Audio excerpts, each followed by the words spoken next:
பாரு, அவன் வாயில கொஞ்சம் ஊத்துறான், பக்கத்துல உள்ள வாயில கொஞ்சம் ஊத்துறேன், அதுக்கப்புறமா சட்டியில கொஞ்சம் ஊத்துறான். அந்த கேப்ல சிகரெட் வேற அடிக்கிறான். வாயில வச்சுட்டானா, சிகரெட் பத்தி வச்சுட்டு அதை கொஞ்சம் ஸ்டைலா வேற போடுறேன். வடக்கன்னு அப்படிதான் அதை செஞ்சு முடிச்சுட்டு நீங்க வாங்கி குடிக்கக்கூடாது, அவனே ஊட்டி விடுவான். ஊட்டி விட்டா மதியலா அதை கிண்டி முதல்ல அவன் கொஞ்சம் வாயில குடிச்சுக்குவான். அப்போ வாயில உள்ளதே அப்படி சட்டியில கொஞ்சம் துப்புவான். அப்புறம் உங்க வாயில கொஞ்சம் ஊற்றுவான். நீங்க துப்புறனா துப்பிக்கலாம், இல்லைன்னா நீங்க முழுங்கிக்கலாம். அதுக்கப்புறம் அதை கிண்டி செஞ்சு வந்து அவனே உங்க வாயில ஊற்றுவான். அந்த நேரத்தில் கரெக்டாக நீங்கள் வாயை திறந்துடணும். மிஸ் ஆகி போச்சுன்னா அந்த மாதிரி கீழே ஊற்றிடு. அப்புறம் நீங்கள் அவனை போய் துரத்தி பிடிச்சி ஒன்றும் பிரயோஜனம் கிடையாது. அதான் அது. இது பல ஐட்டம் இருக்குங்க. மாட்டு குடல், ஆட்டு ஈரல், அது ஏதோ மாங்காயே இருக்கேன். அது இது எல்லாம் மனுஷனுக்கு பிடிக்குமோ இல்லைங்க. ஆனால் வந்து கொசு ஈக்கில ரொம்ப பிடிக்க மாட்டேங்குது. அங்கிட்ட ஏதோ வத்த குழம்பு போட்டுக்கு அது ஒரு குமிச்சு வச்சிருக்கான். நடுவில் என்னமோ ரொம்ப நாளைக்கு உள்ளது எதையோ வச்சிருக்காங்க. மொத்தம் இது இப்போ போடக்கூடாது. இது ஏதோ வந்து பூமிகளை பதிச்சு வச்சு 15 மாசம் 20 மாசம் கழிச்சு எடுத்துதான் சாப்பிட மாட்டேங்குது. அதை கப்புல போட்டு ஊறுகாய் மாதிரி போட்டு தருவான் போல. அதை நம்ம பிதிக்கி சாப்பிட்டுக்கணும் போல. இந்தா தரேன்ல, இந்தா சின்ன சின்ன பாக்கெட்டா பீடா மாதிரி. அதாவது இதுதான் பல நாட்களாக ஊற வச்சு அதை கொஞ்சம் கொஞ்சமாக எடுத்து வருவான். அதை நீங்கள் பொட்டணம் போட்டு கொடுப்பான். நீங்கள் வாங்கி இந்த இழந்த பழம் இதை ஒரு கப்பில் கவரில் கொடுப்பாங்க பார்த்தீங்களா, அது மாதிரி நீங்கள் பிரித்து தின்னுட்டு நீங்கள் பாட்டில் போயிடலாம். இதுதாங்க கடல மிட்டாய். அது மேலே கொஞ்சம் பொடி, அப்புறம் அதுக்கு மேலே வந்து எலுமிச்சம்பழம், அப்புறம் இந்த மாதிரி சாஸு. அதுக்கு மேலே வந்து இது என்ன போடுறதுல மறந்துட்டேன், தக்காளி, மிச்சரு.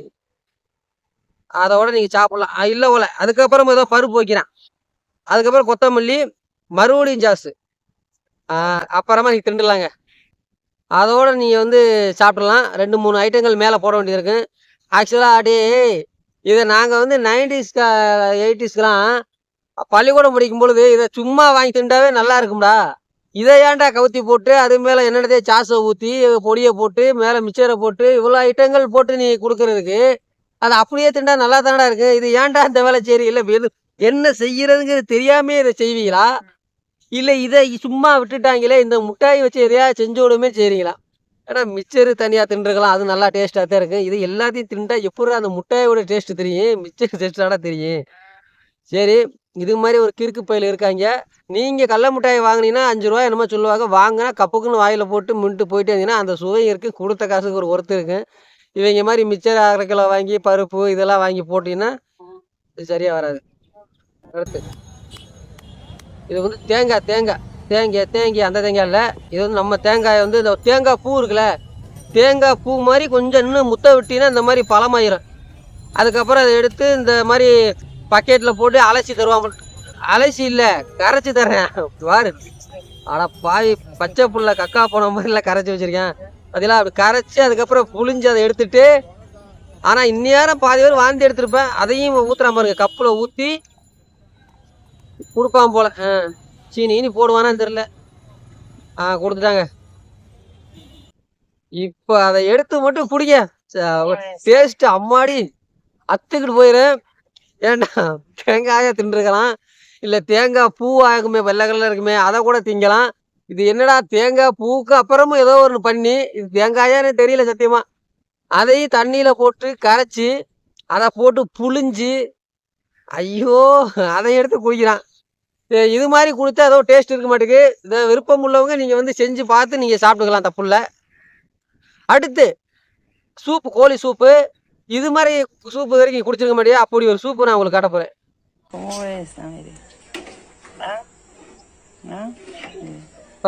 ஆஹா, என்னத்துக்கு உரிச்சுக்கிட்டு பிரட்டிக்கிட்டு அப்படியே பிடிச்சமா கோழியை அப்படியே சட்டிக்கில போட்டு மசாலா போட்டேன்.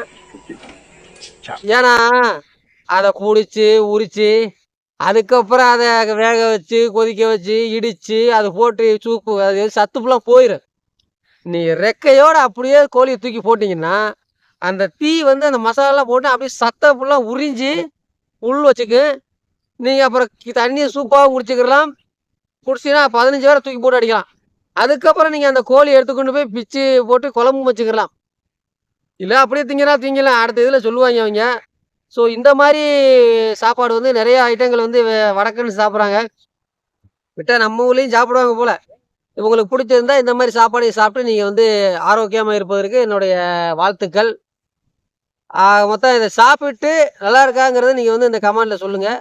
நல்லா இருக்கும்னு நினைக்கிறேன். சரி, அடுத்த வீடியோவில் பார்ப்போம். चावल आपको क्या दिया? आप खाने का पैसा लीजिए। मेरा एक मिनट आपका बोलना और आपका देखना मेरा कोई जरूरी नहीं है। मेरे कस्टमर मेरे बारे में जानते हैं। सुन लीजिए मेरा बात। जैसे अभी आपने कुछ पूछा उसका आंसर कस्टमर दे दिया। பாத்தீங்களா, இதெல்லாம் வந்து உடம்புக்கு ரொம்ப முக்கியமானது. ஆனா என்னங்கிறத எனக்கு தெரியல. அது வந்து ஏதோ ஒரு சாணி மாதிரி இருக்குது. ஆனா அதுகள்லேயே ஒரு கலப்படம் பண்ண சாப்பாடு அது. ஆக்சுவலாக தெரியாமல் கீழே கொட்டிட்டாரு நினைக்கிறேன். ஸோ அது கொட்டிட்டாரா இல்லை வந்து ஆக்சுவலாக அது வந்து அது கொட்டிதான் சாப்பிடணுமாங்கிறது தெரியல. ஆனால் இதை பார்த்து மட்டும் சாப்பிடக்கூடாது. நீங்கள் செய்யும்போது திரும்பிக்கணும். திரும்பிட்டு அவங்க செஞ்சு கிஞ்சி கொட்டிட்டு பெரட்டி அள்ளி கப்பில் வச்சு கொடுக்கும் பொழுது நீங்கள் திரும்பி வாங்கி சாப்பிட்டீங்கன்னா உங்களுக்கு வந்து உடம்புக்கு ஒரு ஆரோக்கியமாக இருக்கும். திரும்பாமல் சாப்பிட்லாம். அதனால் உங்களால் சாப்பிட முடியாது. அதுக்காக தான் சொல்கிறேன். ஆனால் அவருக்கு வந்து அதுக்கு ஏதோ டிப்ஸ்லாம் கொடுக்குறாரு பாருங்களேன். ஏதோ சொல்கிறார் ஹிந்தியில், அதை பாருங்க. मेरा एक मिनट आपका बोलना और आपका देखना मेरा कोई जरूरी नहीं है। मेरे कस्टमर मेरे बारे में जानते हैं। सुन लीजिए मेरा बात। जैसे अभी आपने कुछ पूछा उसका ஏன் முட்டு சாப்பாடு நான் வந்து கொட்டியும் தருவேன் குழச்சும் தருவேன், அதை பற்றி நீ கேட்கக்கூடாது அப்படின்னு சொல்ல வர அப்படி அவரு कस्टमर दे दिया। इसलिए मेरे बारे में बोलना कोई ठीक नहीं है। என் கஸ்டமர்லாம் வந்தவனே வாங்கி திண்டு அவங்க வாட்டில் போகிறாங்க. இல்லை உனக்கு மட்டும் என்னடா வந்தியா வாங்கி திண்டு போடா அப்படிங்கிறது வந்து ஏதோ புது கஸ்டமரை வந்து சொல்லிக்கிட்டு இருக்கு. அப்படி அவர் சொல்கிறதுலேயே ஒரு நியாயம் இருக்குது. जैसे अभी आपने कुछ पूछा उसका आंसर कस्टमर दे दिया। इसलिए நான் என்ன தெரிஞ்சா கொட்டினேன், எனக்கு அதுக்கும் சம்மந்தம் முடியாது. அதை கொட்டினா அதோட வாங்கி சாப்பிடணும். அப்போ தான் அது உடம்புக்கு வந்து சத்தானது அப்படிங்கிற மாதிரி அவர் சொல்கிறாரு. அது मेरे बारे में बोलना कोई ठीक नहीं है और कस्टमर मेरे बारे में जानते हैं। सुन लीजिए मेरा बात। जैसे अभी आपने कुछ पूछा उसका आंसर कस्टमर दे दिया। ஆமாம், அதான் அது வந்து நான் கொட்டியும் தருவேன் குழச்சும் தருவேன், அதை நீ கேட்கக்கூடாது. கொடுத்தா தின்னுட்டு பாருல போயிட்டே இருக்கணும் அப்படிங்கிறத சொல்ல வராப்புல. அது இதுவும் வந்து ஒரு சத்துள்ள உணவு தான். என்னடா அது என்ன கலச்சி கிண்டி ஒன்று எடுத்து கொடுக்குறேன். அந்த இது ஏதோ கிண்டி உள்ள இருந்து தேடி எடுத்து கொடுக்குறாங்க. அதை டக்குன்னு அவன் போட்டு நீட்டுறான். எனக்குன்னு ஏதோ இந்த புதுசாக கல்யாணம் ஆனோன்னு அந்த புருஷ முன்னாடிலாம் குடத்துக்குள்ளே காசை போட்டு தேடுவாங்கல்ல, அந்த மாதிரி தேடி எடுத்துட்றான். ஆக வந்து இந்த மாதிரி இந்த நீரா தண்ணி இந்த மாட்டுக்கு வலையில் வைப்போம்ல, அந்த தண்ணியில் வடையே இதையோ போட்டு கலக்கி எடுத்து கொடுப்பான். அதை நீங்கள் வாங்கி சாப்பிட்டீங்கன்னா இன்னும் வந்து மேலும் நீங்கள் வந்து இன்னும் புத்திசாலி ஆகலாம். ஏன்னா அறிவை வளர்க்கக்கூடிய உணவு அது. நல்லா இருக்குது. அடுத்து ஒருத்தன் வராம இருக்க ஆக ஒரு மெண்டல் கிறுக்கு பையன்.